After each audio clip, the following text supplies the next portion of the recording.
Bismillahirrahmanirrahim. Assalamualaikum warahmatullahi wabarakatuh. Alhamdulillahirabbil alamin. Wassalatu wassalamu ala asyrafil anbiya'i wal mursalin sayyidina Muhammadin wa ala alihi wa ashabihi ajma'in. Faqala Allah ta'ala fi kitabihil karim ba'da auzubillahi minasyaitonir rajim. Ya ayyuhalladzina amanu taqullaha haqqa tuqatih wa la tamutunna illa wa antum muslimun. Hadirin jamaah rahimakumullah, Ramadan mubarak. Ramadan bulan penuh keberkahan. Hari ini kita berada di hari Senin tanggal 11 bulan Mei 2020, masih di bulan Ramadan di pertengahan. Mudah-mudahan Allah Ta'ala memberkahi Ramadan kita tahun ini. Salawat salam sejahtera kita doakan semoga selalu tercurah kepada Nabiullah Muhammad sallallahu alaihi wasallam, keluarga, sahabat dan para pengikutnya yang setia hingga akhir zaman. Dan semoga kita termasuk umatnya dirahmati Allah di dunia dan di akhirat. Amin ya rabbal alamin. Saudaraku rahimakumullah, kali ini kajian akhir zaman mengambil tema beberapa peristiwa huru-hara akhir zaman. Ya. Yang kita maksud dengan beberapa peristiwa huru-hara akhir zaman adalah peristiwa-peristiwa dahsyat yang akan mengiringi perjalanan umat Islam berpindah dari babak keempat sejarahnya menuju babak kelima sekaligus babak terakhir. Ya. Untuk menyegarkan ingatan kita kembali, babak keempat adalah babak di mana kita sedang hidup sekarang ini. Yang kata Nabi Muhammad SAW, beliau menyebutnya dengan babak mulkan jabariyatan, babak para penguasa yang memaksakan kehendak mereka, babak di mana umat Islam sedang kalah sementara kaum kafir khususnya Barat, al-Yahud wan Nasara sedang diberikan kejayaan hak memimpin dunia. Ya. Nah, di babak keempat ini ya, kita sebagai umat benar-benar terpuruk. Ya.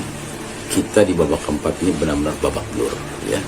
Dan ini realita yang tidak perlu kita pungkiri. Karena apa? Karena Allah sendiri sudah perkenalkan di dalam Al-Quran adanya suatu sunnatullah, suatu sunnatut tadawul, sunnah pergiliran.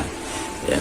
Wa tilkal ayyamu nudawiluha bainan nas. Demikianlah hari demi hari, masa kejayaan dan keruntuhan, kemenangan dan kekalahan itu kami pergilirkan di antara umat manusia. Alhamdulillah kita sebagai umat pernah mengalami kejayaan yang panjang sekali dari tahun 0 Hijriah semenjak Nabi Muhammad SAW mulai menegakkan kepemimpinannya di kota Madinah sampai tahun 1342 Hijriah. Kita sebagai umat berada pada posisi berjaya. Ya. Dunia benar-benar merasakan rahmatan lil alamin dari Islam dan umat Islam ya, selama memimpin dunia ini. Tetapi Allah Ta'ala ya, sudah mengatakan di dalam ayat tadi adanya pergiliran. Dan ternyata giliran kepemimpinan umat Islam berakhir atas kehendak Allah tahun 1342 Hijriah, 1924 Masehi, ketika babak ketiga berakhir. Ya, babak kepemimpinan kekhalifahan Utsmani Turki. Ya. Untuk kemudian kita masuk ke dalam babak keempat, ya, era mulkan jabriyatan, era para penguasa yang memaksakan kehendak, yang sekaligus Allah cabut kepemimpinan umat Islam atas dunia. Allah serahkan kepemimpinan dunia ini kepada pihak lain, dan dalam hal ini Al-Gharb, ya, the Western Society, yang tidak lain adalah Al-Yahud wan Nasara. Nah, kondisi kita kemudian berada pada kondisi keterpurukan yang sedemikian rupa. Nabi sudah peringatkan 15 abad yang lalu bahwa kondisi ini bakal mengkhawatirkan sekali. Nabi sampai menggunakan bahasa kaqita'il lailil muslim, badiru bil a'mali fitanan kaqita'il lailil muslim. Bersegeralah kalian beramal sebelum datangnya fitnah yang begitu banyak, masif ya, fitnah seperti sepotong malam yang gelap gulita. Sedangkan dalam hadis yang lain Nabi menggambarkan, sungguh kalian umat ini akan mengikuti jalan hidup, tata cara hidup, kebiasaan-kebiasaan umat-umat terdahulu sebelum kalian, sejengkal demi sejengkal, sehasta demi sehasta, sehingga sekiranya mereka yang kalian ikuti masuk lubang biawak sekalipun, kalian terus saja mengikuti mereka. Sahabat bertanya, apakah yang kau maksud kaum Yahudi Nasrani? Kata Nabi, faman, siapa lagi kalau bukan mereka? Nah, itu zaman kita sekarang. Zaman di mana Nabi sudah peringatkan 15 abad yang lalu, kita ini pada umumnya ya, kecuali yang dirahmati Allah Ta'ala, pada umumnya umat Islam mengekor silau dengan barat yang memimpin dunia ini, al-Yahud wa Nasara, sampai ke derajat apapun yang mereka tawarkan diikuti. Padahal sudah terlihat bahwa mereka itu mengarah masuk ke dalam kebinasaan, lubang biawak itu ya isyarat kebinasaan. Terus saja umat ini mengikuti. Nah, karenanya peralihan babak keempat ke babak kelima, di mana babak kelima nanti Allah Ta'ala akan lagi-lagi menggilir kepemimpinan dunia ini, dan alhamdulillah insya Allah Allah akan gilirkan kepada kita orang-orang beriman ini memimpin dunia ya, sebab Allah Ta'ala sudah berfirman dalam Al-Quran, wal aqibatu lil muttaqin, akibat terakhir selalu berpihak pada kaum bertakwa, orang-orang muttaqin ya. Jadi dunia ini gak akan berakhir sebelum Allah buktikan janjinya liyuzhirahu ala dini kulli. Islam ini, dinul haq ini, agama yang benar ini ya, supreme ya, di atas segenap agama lainnya ya, umat Islam berjaya kembali. Nah, namun yang kita harus sadari, peralihan itu ternyata bukan peralihan yang smooth ya, bukan peralihan yang mulus ya kan, tetapi dia mengandung turbulensi ya kan, banyak peristiwa-peristiwa huru-hara yang bakal terjadi ya. Setidak-tidaknya kita mencatat ada 4 hal yang akan terjadi yang sangat menghebohkan ya. Pertama, akan ada batsyatal kubra, hantaman keras dari langit ya.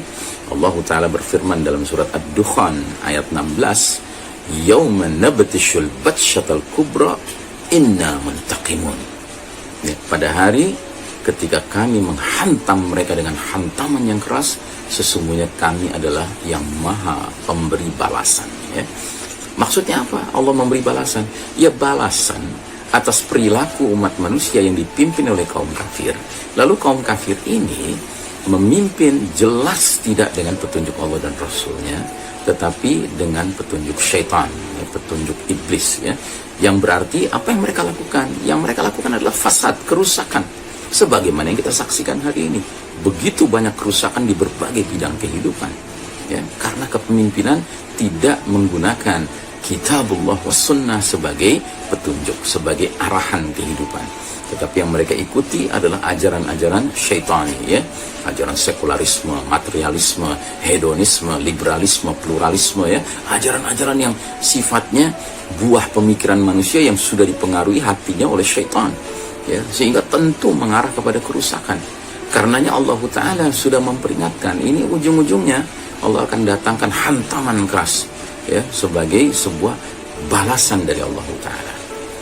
Nah, hantaman keras ini adalah jatuhnya benda-benda dari langit ya, sebab di ayat ke-10-nya dari surat Ad-Dukhan ini juga Allah menggunakan bahasa fartaqib yawma ta'tis sama'u bidukhanin mubin, maka tunggulah hari ketika langit mendatangkan kabut asap yang nyata, dukhan yang nyata. Nah, jadi ini yang kedua ya, akan terjadi dukhan. Dukhan itu terjadi disebabkan ada sesuatu yang datang dari langit, benda keras ya, meteor yang menghantam planet bumi ini, dan khususnya yang dihantam adalah daratan, land ya, daratan dihantam. Ketika dia menghantam ya daratan, dia menimbulkan ledakan yang sangat dahsyat, melebihi ledakan nuklir ya, oke lah ledakan bom nuklir, tapi berlipat-lipat kali dari bom nuklir, sehingga cendawan asap yang ditimbulkannya, dukhan itu ya, meluas tidak mengenal berhenti sampai seluruh wilayah timur dan barat terselimuti seluruhnya, sebagaimana hadis Nabi mengatakan demikian. Kalau dukhan sudah terjadi, maka kabut asapnya menyelimuti seluruh wilayah timur dan barat ya. Dan bahkan di dalam surat Ad-Dukhan ayat 11-nya jelas-jelas Allah mengutarakan yaghshannas hadza azabun alim. Dukhan itu akan meliputi segenap manusia, dan ini adalah azab yang pedih. Nah, ini yang harus kita sadari, bahwa kita sekarang berada di dalam potongan sejarah di mana sadar tidak sadar ya, perilaku manusia yang memimpin dunia ini ya, karena orang-orang kafir, dan kafirnya bukan kafir biasa, tapi kafir harbi, kafir yang memerangi Islam dan umat Islam, memerangi dinullah, agama Allah ya, sehingga ini cepat atau lambat akan mendatangkan azab. Kapan dia datangnya? Ketika Allah Ta'ala yang maha tahu menilai bahwa perilaku pengelolaan peradaban ini oleh kaum kafir ini sudah mencapai tahapan togho. Togho itu artinya melampaui batas, ya. Nah, karenanya kita tidak boleh dengan alasan bosan dengan peradaban ini lalu meminta kepada Allah agar dukhan disegerakan. Tidak boleh, karena dukhan ini azab. Biar bagaimanapun kita orang beriman ini tidak mau azab itu cepat-cepat datang, tidak mau kita. Ya, bagi kita azab itu biarlah Allah Ta'ala yang maha tahu, yang mentakdirkan jadwalnya. Biarkan, ya. Sedangkan orang-orang kafir dengan segala kejahatan dan rencana-rencana konspiratif mereka merusak dunia ini dan merusak umat manusia termasuk umat Islam, ya, pada hakikatnya akan dapat balasan dari Allah Ta'ala cepat maupun lambat, ya. Nah, itu yang kedua. Sedangkan yang ketiga akan terjadi khasfun bil masyriq wal maghrib, pembenaman bumi di wilayah timur dan di barat. Ini masih berkaitan erat dengan hantaman keras, ya. Hantaman keras ini ada yang jatuhnya di daratan menimbulkan dukhan, ada yang jatuhnya di lautan dengan samudra menimbulkan apa? Menimbulkan tsunami yang dahsyat. Para ilmuwan mengatakan kalau sampai ada meteor yang ukurannya besar menghantam lautan planet bumi ini, maka tsunami yang ditimbulkannya dinding airnya bisa mencapai 250-an meter. Bayangkan. Nah, kalau dia jatuhnya di Samudra Pasifik, tentu dia bergerak ke kanan ke kiri, dia akan menyebabkan terjadinya pembenaman wilayah di barat Amerika Utara, Amerika Selatan, dan di timur, ya, wilayah mencakup dari Rusia bagian timur, China, Jepang, ya, Korea Selatan Utara, ya kan, Asia Tenggara, Nusantara, ya, Australia, Selandia Baru ini mengalami pembenaman, ya. Kalaupun masih ada yang tersisa, yaitu high grounds, ya, dataran tingginya, perbukitan, gunung. Karenanya ada sementara orang-orang yang ngerti akhir zaman sudah mulai berpikir untuk mengevakuasi diri dan keluarganya ke high grounds, ke dataran tinggi, bikin kampung akhir zaman di tempat yang tinggi, karena mereka sudah antisipasi bisa terjadi tsunami dahsyat yang kalau mereka masih berada di low grounds, ya, di dataran rendah, tentu mereka akan tersapu oleh tsunami dahsyat itu. Nah, yang keempat, ini yang mungkin gak pernah dibayangkan oleh siapapun, ya. Inilah yang disebut dengan terjadinya, ya, induksi besar, dahsyat, hebat, ya kan, akibat benda keras jatuh dengan kecepatan tinggi, ya, lalu dia menyebabkan terjadinya EMP, ya, electromagnetic pulse. Electromagnetic pulse itu artinya macetnya fungsi semua benda-benda kelistrikan. Nah, karenanya Nabi jelas-jelas bersabda, wa'udtum min haitsu bada'tum, wa'udtum min haitsu bada'tum, wa'udtum min haitsu bada'tum. 3 kali Nabi ulang kalimat itu. Kalian akan kembali kepada kondisi seperti sedia kala. Artinya apa? Artinya kita akan kembali kepada kondisi seperti zaman dulu, ya, di mana tidak ada teknologi canggih. Mau tidak mau kita harus menggunakan kendaraan berupa hewan ciptaan Allah, kuda, onta, sapi, ya. Kita harus berperang tidak lagi dengan menggunakan, ya, teknologi persenjataan mutakhir, sudah nggak ada itu. Yang ada kembali menggunakan panah, tombak, ya, pedang, ya. Itu yang harus kita persiapkan, dan kita harus antisipasi kita akan menghadapi situasi seperti itu. Nah, saudaraku rahimakumullah, peristiwa-peristiwa besar ini cepat atau lambat akan datang, ya. Kita tidak tahu persisnya kapan, tapi kalau membaca gelagat perilaku pengelola dunia sekarang yang makin hari makin menunjukkan kesombongannya, kekurang ajarannya, kemaksiatan, kemungkaran, kezalimannya, ya tentunya ini semua terserah Allah. Sisanya kapan Allah yang maha tahu berhak untuk mendatangkan azab tersebut. Tapi yang pasti, sebagaimana umat-umat terdahulu, ketika kaum tersebut, umat-umat terdahulu itu dikelola kepemimpinannya oleh orang-orang yang sombong sampai ke tingkat bahkan berani mengklaim, ana rabbukum, aku Rabb kalian. Ya, sistem dunia sekarang kan juga intinya begitu. Mereka tidak sampai menyatakan, tapi hakikatnya yang mengelola sistem dunia ini merasa invincible, tidak terkalahkan. Aku qouli hadza fastaghfirullah li wa lakum. Wassalamualaikum warahmatullahi wabarakatuh.